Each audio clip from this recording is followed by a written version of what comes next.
আজ আপনাদের সামনে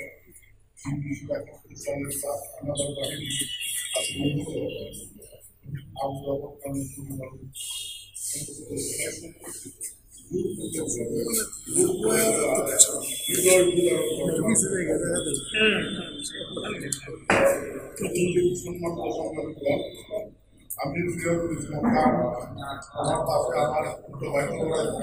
আমার এবং আমার মাতৃতুল্য বড় বন্ধুর সাথে নিয়ে আপনাদের সামনে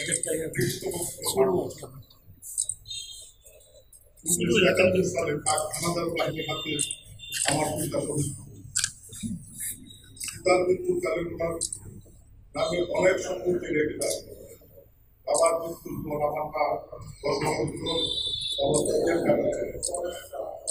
আমার বাবার মৃত্যুর মাসের মাথায় আমার গর্ভধারী মা আমরা ভাই বন্ধের রেখে বিষয়ে করে যাচ্ছি। পরবর্তীতে দীর্ঘদিন বন্ধের বাড়িতে থেকে বড় হয়ে আমি ঢাকায় একটি চাকরিতে যোগদান কিন্তু ভাই যুবরাজকে সকলের সহযোগিতায় প্রবাসে পাঠিয়েছি।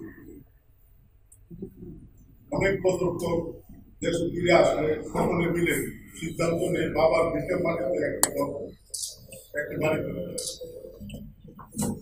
সেই সুবাদে আমার চাচাতো ভাই বাবু বলার সহ তার ভাইদের কাছে বলার পর তারা তার বাবা পূর্বে যে আচরণ করতো আমাদের সঙ্গে সেই আচরণের শুরু করতো।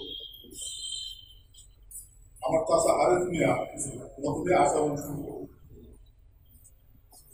বলার সহ তার ভাইদের কাছে বলার পর আরেক মিয়ার মতো আচরণ পরবর্তীতে আমরা সালিশের আবেদন করলে ইউনিয়নের চেয়ারম্যান তাকি আমান খানের সভাপতিত্বে উপস্থিত ছিলেন আওয়ামী লীগের সভাপতি, উপজেলা ভাইস চেয়ারম্যান, ওই ইউনিয়নের চেয়ারম্যান ও আশেপাশের আরো কয়েকজন ইউনিয়নের চেয়ারম্যান গণ্যমান্য ব্যক্তিবর্গ নিয়ে অনেকগুলি সালিশ হয় এবং সবগুলো সালিশে দলিল আদিদের বিচারকগণ রায় দেন আমাদের পক্ষে রায় প্রদান করে। বাবু ও তার ভাইয়েরা সালিশি থেকে লিখিতভাবে রায় মেনে গেলেও আমাদের বাড়িতে ঢুকতে দেয় না, বরং আমাদের ভয়ভীতি প্রদর্শন করে তাড়িয়ে দেয়। সর্বশেষ তাদের করা একটি মামলায় বিজ্ঞ আদালতের প্রতিনিধি সরজমিনে এসে এলাকায় সাক্ষীদের মোকাবেলায় তদন্ত করে এই প্রতিবেদন আমাদের দখলমুক্ত সম্পত্তি বলে আদেশ প্রদান করে। আদালতের এই রায়ের আদেশের ধারাবাহিকতা পরবর্তী আমাদের জায়গায় বসত ঘর নির্মাণ করি।